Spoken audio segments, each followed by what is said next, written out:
सोमवार को पड़ने वाली अमावस्या को सोमवती अमावस्या कहते हैं। ये वर्ष में लगभग 1 अथवा 2 ही बार पड़ती हैं।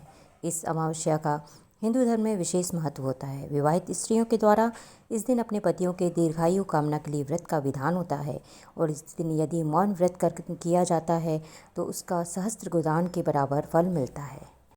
इस दिन विवाहित स्त्रियों के द्वारा पीपल के वृक्ष की दूध, जल, पुष्प, अक्षत, चंदन इत्यादि से पूजा करके और वृक्ष के चारों ओर 108 बार धागा लपेटकर परिक्रमा करने का विधान होता है। कुछ अन्य परंपराओं में भवरी देने का भी विधान होता है। धान, पान और खड़ी हल्दी को मिलाकर इसे विधान पूर्वक तुलसी के पेड़ को चढ़ाया जाता है।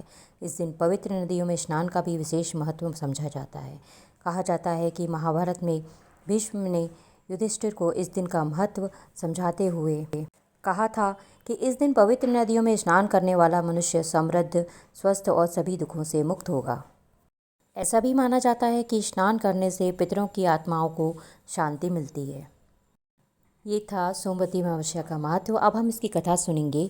तो सोमवती अमावस्या व्रत कथा के अनुसार एक गरीब ब्राह्मण था। उस परिवार में पति, पत्नी व उसकी पुत्री भी थी। उसकी पुत्री समय के गुजरने के साथ साथ धीरे धीरे बड़ी होने लगी। उस पुत्री में बढ़ती उम्र के साथ सभी स्त्रियोचित सगुणों का विकास हो रहा था। वह कन्या सुंदर, संस्कारवान व गुणवान थी, परंतु गरीब होने के कारण उसका विवाह नहीं हो पा रहा था। एक दिन उस ब्राह्मण के घर एक साधु महाराज पधारे। साधु उस कन्या के सेवा भाव से अत्यधिक प्रसन्न हुए। कन्या को लंबी आयु का आशीर्वाद देते हुए साधु ने कहा कि इस कन्या के हाथ में विवाह योग्य रेखा नहीं है। तब ब्राह्मण दंपत्ति ने साधु से इसका उपाय पूछा।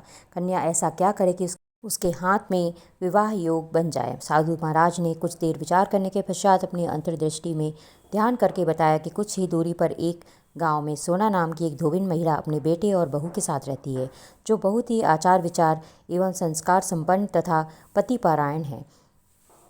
यदि यह सुकन्या उस धोबिन की सेवा करे और वह महिला इसकी शादी में अपनी मांग का सिंदूर लगा दे तथा उसके बाद इस कन्या का विवाह हो जाए तो इस कन्या का वैधव्य योग मिट सकता है। साधु ने यह भी बताया कि यह महिला कहीं बाहर आती जाती नहीं है। यह सुनकर ब्राह्मणी ने अपनी बेटी से धोबिन की सेवा करने का प्रस्ताव रखा। अगले दिन से ही प्रातःकाल कन्या उठकर सोना धोबिन के घर जाकर साफ सफाई एवं अन्य सारे कार्य करके अपने घर वापस आने लगी। एक दिन सोना धोबिन अपनी बहू से पूछती है कि तुम तो सुबह ही उठकर सारे काम कर लेती हो और हमें पता भी नहीं चलता। बहू ने कहा, माँ जी, मैंने तो सोचा कि आप ही सुबह उठकर सारे काम खुद ही खत्म कर देती हैं। मैं तो देर से उठती हूँ। यह सब जानकर दोनों सास बहू घर की निगरानी करने लगी कि कौन है जो सुबह ही घर का काम करके चला जाता है। कई दिनों के बाद धोबिन ने देखा कि एक कन्या मुंह ढके अंधेरे में घर में आती है और सारे काम करने के बाद चली जाती है। जब वह जाने लगी तो सोना धोबिन उसके पैरों पर गिर पड़ी। पूछने लगी कि आप कौन हैं और इस तरह छुपकर मेरे घर की चाकरी क्यों करती हैं। तब कन्या ने साधु द्वारा कही गई सारी बात बताई। सोना धोबिन पतिपरायण थी, अतः उसमें तेज था। वह तैयार हो गई। सोना धोबिन के पति थोड़ा अस्वस्थ थे। उसने अपनी बहू से अपने लौट आने तक घर पर ही रहने को कहा। सोना धोबिन ने जैसे ही अपनी मांग का सिंदूर उस कन्या की मांग में लगाया, सोना धोबिन का पति मर गया। उसे इस बात का पता चल गया। वह घर से निराजल ही चल पड़ी, यह सोचकर कि रास्ते में कहीं पीपल का पेड़ मिलेगा तो उसे भवरी देकर उसकी परिक्रमा करके ही जल ग्रहण करेगी। उस दिन सोमवती अमावस्या थी। ब्राह्मण के घर मिले पूरे पकवान की जगह उसने ईंट के टुकड़ों से 108 बार भवरी देकर 108 बार पीपल के पेड़ की परिक्रमा की और उसके बाद जल ग्रहण किया। ऐसा करते ही उसके पति के मृत शरीर में जान आ गई और धोबिन का पति फिर से जीवित हो गया।